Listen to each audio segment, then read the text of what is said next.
you're wondering why we're in the chili farms of Embu County, it's because of a government initiative, an ambitious one at that. You do know that the government is planning to increase the land under irrigation to approximately over 2 million to ensure that food security and stability within the agricultural sector, which is one of the key agendas of this current administration. Now, there is a program that was kick-started by the State Department of Irrigation, that is the smallholder irrigation projects, which targeted 4 counties within the Mount Kenya region, and to be specific, in Embu, Tharaka Nithi, Meru, as well as Kirinyaga. Those are among the counties that were targeted through this particular initiative to ensure that the acreage under those particular irrigation sectors are expanded to boost security, food security, and also production of key products, which is the main earner for this particular sector. Now, this particular irrigation project that was kick-started started off with a burden-sharing financial cost,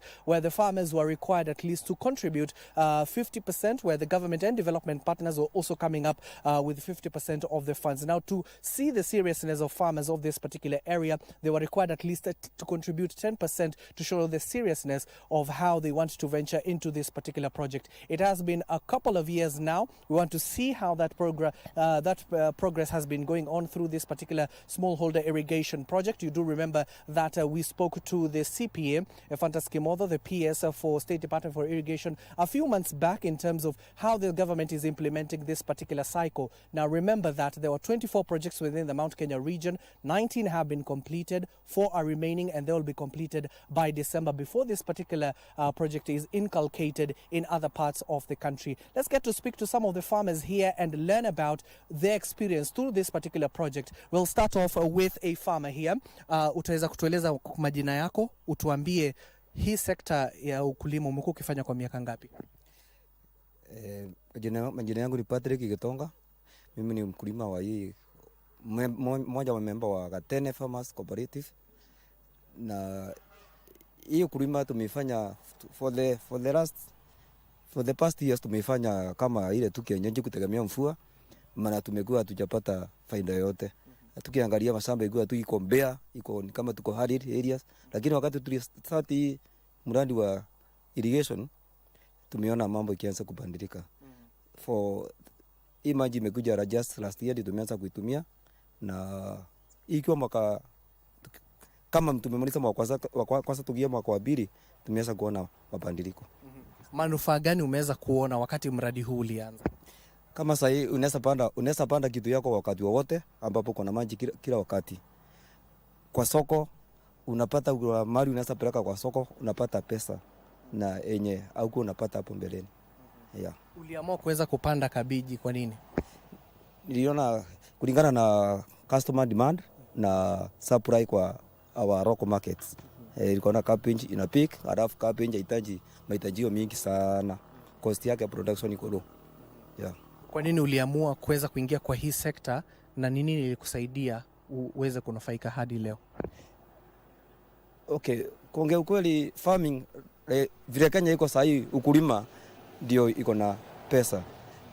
Mimi niliamua kuingia kwa hii sekta na nilime kilimo, na sio ati kulima tu, kilimo biashara. So hii mali imenipa hapa yangu ya kula ni ya kuuza na ndio nipate faida. Ile kitu nyingine ilifanya ilinisaidia kuingia na kufaulu ni uwezekano wa maji, ambapo hapa tukua na maji ya irrigation hata kidogo. Yeah. Wito kwa wakulima wenzako wenye wanakuangalia kwa sasa itakuwa ni gani? Inaweza si wakulima tujitume shambani. Mashamba iko na pesa. Population ya Kenya ina grow in a very high rate na mashamba iongezeki. So food inakuwa ni challenge. So mimi ningewaomba wakulima, kama uko na nafasi, kama uko na uwezo na maji, tafadhali tuingia kwa shamba. Yeah. Shukran sana, asante sana. Let's also get to speak to James Ndwiga. He's the chairman of Gatene Irrigation Farmers Cooperative. If you can come here, sir, kindly. Talk to Kenyans. Gatene is among these particular key projects through the smallholder irrigation farm. Kwa kizungu, kwa Kiswahili, yoyote yenye unaweza. Uweza kutueleza manufaa gani wakulima wameweza kuona hapa Embu? My name is James Ndwiga, chairman of Gatene Irrigation. Now, since we started this project, and which got completed last year, right now people are able to plant many seasons. And like before, we were only used to 2 seasons. Today we can go even 4 seasons. And people are now able to satisfy the local markets here. And we wanted to improve more to go to even to outside markets. Yes. And Gatene Irrigation Cooperatives, how many farmers do you have? Right now we are having 345 farmers. Yes. What are some of the produce are they producing through their farms? At the moment, there are many all the kind of horticultural crops are being grown by different people. Yes. And in terms of what the impact this project has had on this particular area in the larger Embu, what are some of the benefits you have seen? The cash flow for the members has improved. And like before, people used to go for manual labor. Today, they are not doing that.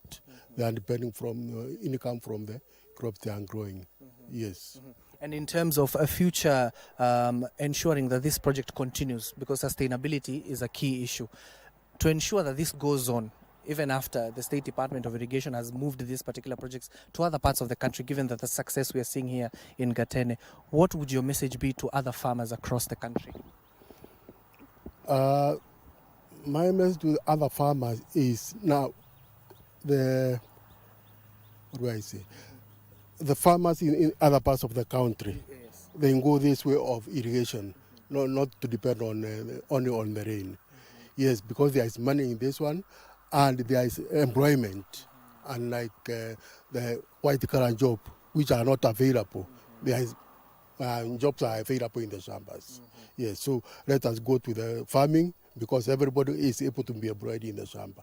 Yes. Thank you so much, Chairman. Thank you for talking to KBC Channel 1. There you have heard it. There is money in farming. That is the key message from the Gatene Irrigation scheme that has been going on at least for a number of years. And you've just heard from the farm as well as the chairman that this particular project has been able to sustain the community within this particular area. Remember that the smallholder irrigation project that was implemented in 4 counties that I named earlier, that is Embu, Kirinyaga, Tharaka Nithi and Meru counties, at least phase 1 to phase 3 costed 12.3 million euros. In phase 4, it costed 8.5 million euros. Now, the government is also considering to move this particular area to another agricultural rich zone, which is the western part of the country. And later on, we'll be getting an opportunity to speak to the Principal Secretary from the State Department of Irrigation, that is CPA Fantas Kimotho. As and when we do, we'll inform you more. But for now, back to you, Victor. That's Abdi Aziz Hashim coming to us live from Embu regarding that matter of smallholder irrigation projects.